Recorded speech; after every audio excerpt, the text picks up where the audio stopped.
जय माता रानी की। नमस्कार प्रिय भक्तजनों, आज मैं लेकर आई हूँ संतोषी माता की व्रत कथा। शुक्रवार के दिन संतोषी माता का व्रत रखा जाता है और शुक्रवार के दिन माँ लक्ष्मी का व्रत भी रखा जाता है। और जब संतोषी माता का व्रत रखा जाता है तो उस दिन खटाई नहीं खाई जाती है, ना ही खटाई के हाथ लगाया जाता है। तो आइए सुनते हैं संतोषी माता की व्रत कथा, जो सभी मनोकामनाओं को पूर्ण करने वाला यह व्रत है। संतोषी माता की व्रत कथा।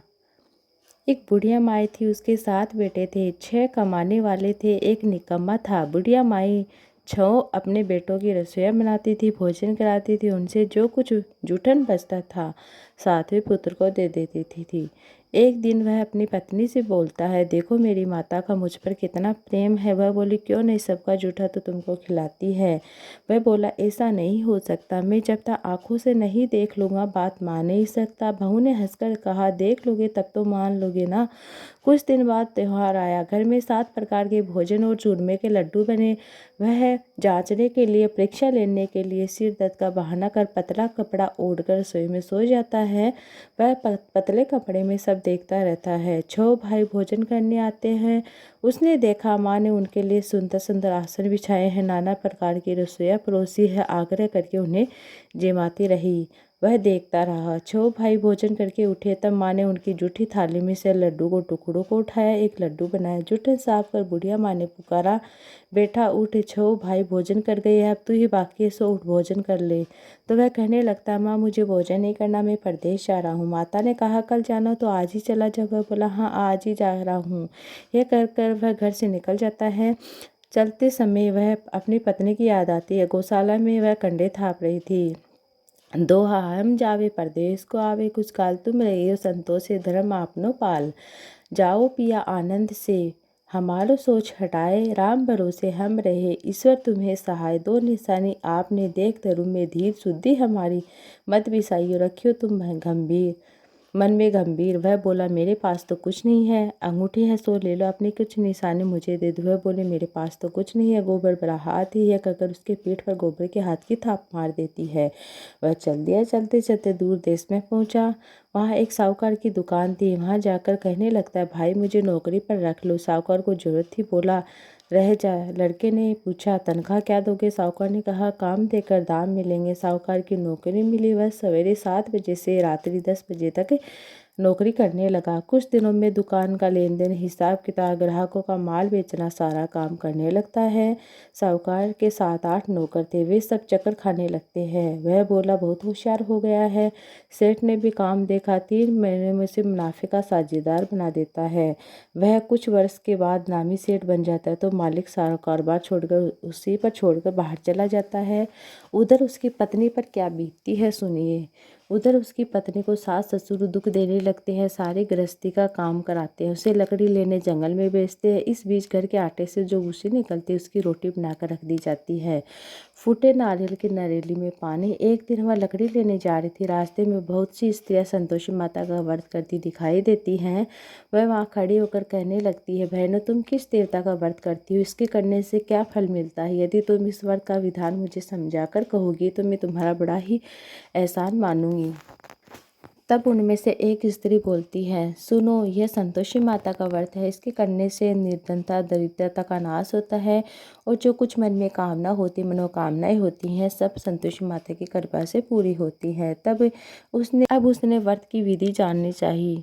तो उसमें से एक स्त्री बोली, 1.25 आने का गुड़ लेना है, इच्छा हो तो 5.25 का लेना है, 1.25 रुपये का लेना है, सहूलियत के अनुसार जितना भी बन सके सवाया लेना है, बिना परेशानी श्रद्धा प्रेम से जितना भी बन सके सवाया लेना है। प्रत्येक शुक्रवार को निराहार कर कथा सुने, इसके बीच कर्म नहीं टूटे।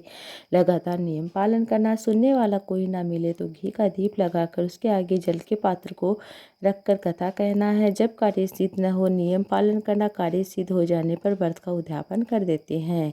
3 मास में माता पूरा फल प्रदान करती है। यदि किसी के खोटे ग्रह हो तो भी माता 1 वर्ष में अवश्य कार्य सिद्ध कर देती है। फल सिद्ध होने पर ही उद्यापन करना चाहिए, बीच में नहीं। उद्यापन में 2.5 सेर आटे का खाजा, इससे परिणाम से खीर चने का साग तैयार करते हैं। 8 लड़कों को भोजन कराते हैं। जहाँ तक मिले देवर जेठ भाई बंधु कुटुंब के ही लड़के लेते हैं।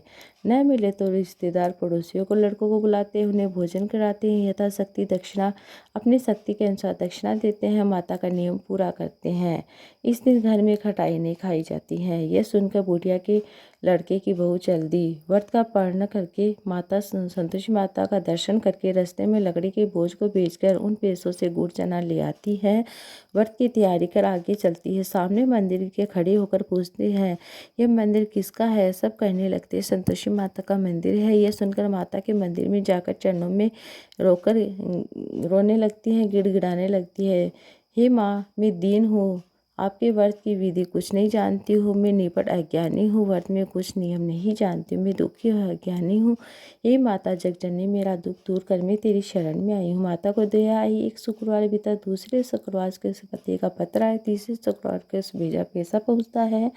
वह देखकर जेठ जेठानी मुँह सिकोड़ने लगते हैं, लड़के ताने देने लगते। काकी के पास अब पत्र आने लगे हैं, रुपये आने लगा, अब तो काकी की खातिरदारी बढ़ेगी। बेचारी सरलता से कहती है, भैया कागज आवे, रुपये आवे, हम सब के लिए तो अच्छा है। ऐसा कहकर वह आंखों में आंसू भरकर संतोषी माता के मंदिर में जाकर मातेश्वरी के चरणों में गिर रोने लगती है। माँ, मैंने तुमसे पैसे कम मांगा, मुझे पैसे से क्या काम, मुझे तो अपने सुहाग से काम है, मैं तो अपने स्वामी के दर्शन और सेवा मांगती हूँ। तब माता ने प्रसन्न होकर कहा, जा बेटी, तेरा स्वामी आएगा। ये सुनकर खुशी से बावली होकर घर जाकर काम करने लगती है। अब संतोषी माँ विचार करने लगती है, इस भोली पुत्री से मैंने कह तो दिया तेरा पति आएगा, पर आएगा कहाँ से? वह तो उसे स्वप्न में भी याद नहीं करता है। उसे याद दिलाने मुझे जाना पड़ेगा। इस तरह माता उस बुढ़िया के बेटे के पास स्वप्न में प्रकट हो कहने लगती, साहूकार के बेटे सोता है जागता है? वह कहने लगता, माता सोता भी नहीं हूँ, जागता भी नहीं हूँ, बीच में हूँ, कहिए क्या आ गया है? तेरे घर बार है कि नहीं? वह बोला, मेरे घर बार सब कुछ है, माँ बाप बहू सब कुछ है, किस बात की कमी है? माँ बोली, भोले पुत्र, तेरी बहू घोर कष्ट उठा रही है, तेरे माँ बाप तेरे भाई भौजाई उसे बहुत कष्ट दे रहे हैं, तेरे लिए वह तरस रही है, तो उसकी सुधि ले। वह बोला, हाँ मालूम है माता जी, मैं जाऊँ कैसे? परंतु दूर देश की बात है, लेने का देने का कोई हिसाब नहीं है, कोई जाने का रास्ता भी नजर नहीं आता, कैसे चला जाओ? माँ कहने लगती, मेरी बात मान, सवेरे नहा धोकर संतोषी माता का नाम ले, घी का दीप लगाकर जलाकर दंडवत दुकान पर जाकर बैठना। देखते देखते तेरा सारा लेन देन चूक जाएगा, जमा का माल बिक जाएगा, सांझ होते होते धन का ढेर लग जाएगा। अब बूढ़े की बात मानकर वह नहा धोकर संतोषी माता को दंडवत कर घी का दीप लगाकर दुकान पर जा बैठता है। थोड़ी देर में वह देखता है कि रुपया देने वाले दे गए, लेने वाले हिसाब ले गए, कोठे में भरे सामान में खरीदारी नगद सौदा करने लगे। शाम तक धन का ढेर लग गया। मन में माता का नाम ले चमत्कार देकर प्रसन्न मन को घर जाने के लिए गहने कपड़े खरीदने लगा। यह काम से निकट वह तुरंत घर को रवाना होता है। उधर उसकी पत्नी जंगल में लकड़ी लेने जाती है। लौटते वक्त माता के मंदिर में विश्राम करती है। वह तो उसे प्रतिदिन रोज रुकने का स्थान ठहरता। दूर से धूल उड़ती देखकर माता से पूछते, हे माता, ये धूल कैसे उड़ रही? माँ कहने लगती है, पुत्र, तेरा पति आ रहा है, अब तू ऐसा कर, लकड़ियों के 3 बोझ बनाना, एक नदी के किनारे रखना, दूसरा मेरे मंदिर में, तीसरा अपने सिर पर। तेरे पति को लकड़ी का गट्ठा देकर यहाँ मुँह पैदा होगा, वहीं यहाँ रुकेगा, नाश्ता पानी खाकर माँ से मिलने जाएगा। अब तो लकड़ी का बोझ उठाकर जाना और चौक में गट्ठर डालकर जोर से आवाज़ लगाने, लो सासू जी लकड़ी का गट्ठा लो, भुस्सी की रोटी दो, नारे कपड़े में पानी दो, आज कौन मेहमान आया है? माता जी से बहुत अच्छा कहकर वह प्रसन्न मन से लकड़ी के 3 गट्ठे ले आती है, एक नदी के किनारे पर रखती है, एक माता के मंदिर में रख देती है। इतने में मुसाफिर आ पहुंचा। सूखी लकड़ी देखकर उसकी इच्छा होती है कि मैं यहाँ पर विश्राम करूँ, भोजन बनाकर खा पीकर गांव को चलता हूँ। इसी तरह वह रुककर भोजन बना विश्राम करके गांव को गया। सबने प्रेम से मिला। उसी समय सिर पर लकड़ी का गट्ठा लिए उसकी बहू तावली सी आती है। लकड़ी का गट्ठा भारी बोझ था। आंगन में डालकर जोर से 3 आवाजें देती है, लो सासू जी लकड़ी का गट्ठा लो, भुस्सी की रोटी दो, नारे खोपड़े में पानी दो, आज कौन मेहमान आया है? यह सुनो उसकी सास अपने दिए हुए कष्टों को भुलाने हेतु कहती, बहू ऐसा क्यों कहती है? तेरा मालिक ही तो आया है, आ बैठ, मीठे भात खा, गहने कपड़े पहन। उसकी आवाज़ सुनकर पति बाहर आता है, अंगूठी देकर व्याकुल हो जाता है। माँ से पूछता है, माँ ये कौन है? माँ बोली, तेरा बेटा, ये तेरी बहू है। अब जब से तू गया है तब से सारे गांव में जानवर की तरह भटकती फिरती है, घर का काम कुछ करती नहीं है, 4 पहर आकर खा जाती है। अब बोला, ठीक है माँ, मैंने इसे भी देखा, तुम्हें भी देखा, मुझे दूसरे घर की चाबी दे दो, मैं उसमें रहूँगा। माँ बोली, ठीक है बेटा, जैसी तेरी मर्जी। तब वह दूसरे मकान की तीसरी मंजिल का कमरा खोलता, सारा सामान उसमें जमाता। एक दिन में राजा के महल जैसा ठाट बाट बन गया। अब इतने में ही शुक्रवार आ गया। उसने पति से कहा, मुझे संतोषी माता का व्रत करना है, उद्यापन करना है। पति बोला, खुशी से कर ले। उद्यापन की तैयारी करने लगी। जेठानी के लड़कों को भोजन के लिए कहने गई। उन्होंने मंजूर किया, परंतु पीछे से जेठानियों ने अपने बच्चों को सिखा दिया, देखो रे, भोजन के समय खटाई मांगना जिससे उसका उद्यापन पूरा ना हो। लड़के जीमने गए, खीर पेट भरकर खाई, परंतु बात याद आते कहने लगते हैं, खीर हमें अच्छा नहीं लगता, जी बिगड़ता है, अरुचि होती है। ये कहने लगती, हमें कुछ खटाई खाने को दे दो।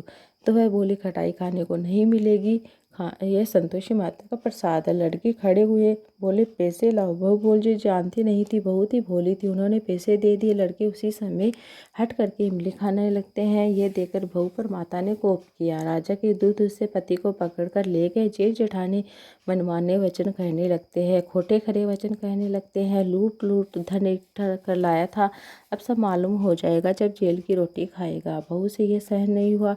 रोती रोती माँ के मंदिर में जाती है और कहने लगती है, माता ऐसा कर क्यों रोने लगी।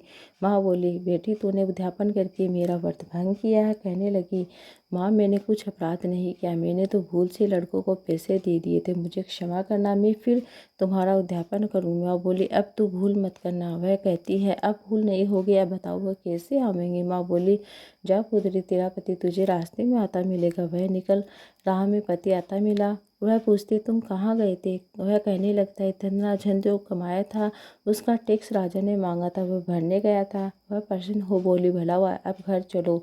कुछ दिन बाद फिर शुक्रवार आता है। वह बोली, मुझे माता को उद्यापन करना है। पति ने कहा, करो। बहू फिर से जेठानियों के बच्चों को भोजन के लिए कहने गई। जेठानियों ने एक दो बातें तो सुनाई, सब लड़कों को सिखा दिया, तुम लोग पहले खटाई मांगना जिससे उसका उद्यापन पूरा हो ही नहीं। हमें तो लड़के खाना खाने से पहले कहने लगते हैं, हमें खीर खाना नहीं अच्छा लगता है, हमारा जी बिगड़ता है, कुछ खटाई खाने को दे दो। बहू बोली, खटाई खाने को नहीं मिलेगी, खाना है तो खाओ। वह ब्राह्मणों के लड़कों को बुलाकर उन्हें भोजन कराते, अपना उद्यापन पूरा करती। यथाशक्ति दक्षिणा की जगह एक एक फल उन्हें देती है। संतोषी माता प्रसन्न हो जाती। माता की कृपा होती ही 9वें मास में उसके चंद्रमा के समान सुंदर पुत्र होता है। पुत्र को लेकर प्रतिदिन माता के मंदिर में जाने लगी। माँ ने सोचा, ये रोज आती है, आज क्यों न मैं इसके घर चलूँ, इसका आसरा देखूँ तो सही। माँ ने भयानक रूप बनाया, गूढ़ चने से सना मुख, ऊपर से सूंड के समान होठ, उस पर मक्खियाँ भिन भिन आ रही थी। देहरी में पैर रखते उसके साथ चिल्लाती है, देखो रे, कोई डाकेन चुड़ैल चली आ रही, लड़कों इसे भगाओ, इसे भगाओ, नहीं तो किसी को खा जाएगी। लड़के भागने लगे, चिल्लाकर खिड़की बंद करने लगे। बहू रोशनदान से देख रही थी, प्रसन्नता से पगली। वह चिल्लाने लगती, आज मेरी माता मेरे घर आई है। वह बच्चे को दूध पिलाने से हटाती है। इतने में सास का क्रोध फूट पड़ता है। वह बोली, क्या उतावली हुई है, बच्चे को पटक दिया। इतने में माँ के प्रताप से जहाँ देखे लड़के लड़के नजर आने लगी। वो बोली, माँ मैं जिनका व्रत करती वही संतोषी माता। सबने माता के चरण पकड़ लिए और विनती कर कहने लगते, हे माता, हम मूर्ख हैं, हम अज्ञानी हैं, तुम्हारे व्रत की विधि हम कुछ नहीं जानते। व्रत भंग कर हमने बड़ा ही अपराध किया है। हे जग माता, आप हमारा अपराध क्षमा करो। इस प्रकार माता प्रसन्न हो जाती है। बहू को प्रसन्न हो, जैसा फल दिया वैसा सबको देना। जो इस कथा को पढ़ता है, सुनता सुनाता है दूसरों को, उनकी सभी मनोकामनाएं पूर्ण करना। प्रेम से बोले, जय संतोषी माता की। आरती। संतोषी माता मैया जय संतोषी माता, अपने सेवक जन की सुख संपत्ति दाता। ओम जय संतोषी माता। सुंदर चीर सुनहरी माँ धारण किन हो, हीरा पन्ना दम के तन सिंगार लिन। ओम जय संतोषी माता। गेरू लाल छटा छवि बदन कमल सोहे, मैया बदन कमल सोहे। बंदिह शत करुणामयी, त्रिभुवन जन मोहे। जय संतोषी माता। स्वर्ण सिंहासन बैठी, चवर डूरे प्यारे, मैया चवर दूरे प्यारे। धूप दीप मधुमेवा, भोग धरे न्यारे। ओम जय संतोषी माता। गुरी अरुचना परम प्रियताम संतोष कियो संतोषी कहलाय भक्तन विभव दियो। ओम जय संतोषी माता। शुक्रवार प्रिय मानते आज दिवस सोही भक्त मंडली छाई कथा सुनते मोही। ओम जय संतोषी माता। मंदिर जगमग ज्योति मंगल ध्वनि छाई मैया मंगल ध्वनि छाई। विनय करे हम बालक चरणन सिर नाई। ओम जय संतोषी माता। भक्ति भाव में पूजा अंगीकृत कीजो जो मन बसे हमार इच्छित फल दीजो। ओम जय संतोषी माता। दुख दारिद्र रोगी संकट मुक्त कियो बहु धन दान गरीब सुख सौभाग्य दिए। ओम जय संतोषी माता। ध्यान धरो जो तेरा मन वांछित फल पायो पूजा कथा श्रवण कर घर आनंद आयो। ओम जय संतोषी माता। चरण गहे की लज्जा रखियो जगदम्बे संकट तुही निवार दयामयी अम्बे। ओम जय संतोषी माता। संतोषी माता जी की आरती जो कोई जन गावे रिद्धि सिद्धि सुख संपत्ति जी भर के पावे। ओम जय संतोषी माता। संतोषी माता जी की आरती जो कोई जन गावे रिद्धि सिद्धि सुख संपत्ति जी भर के पावे। जय संतोषी माता। जय संतोषी। प्रेम से बोले जय संतोषी माता।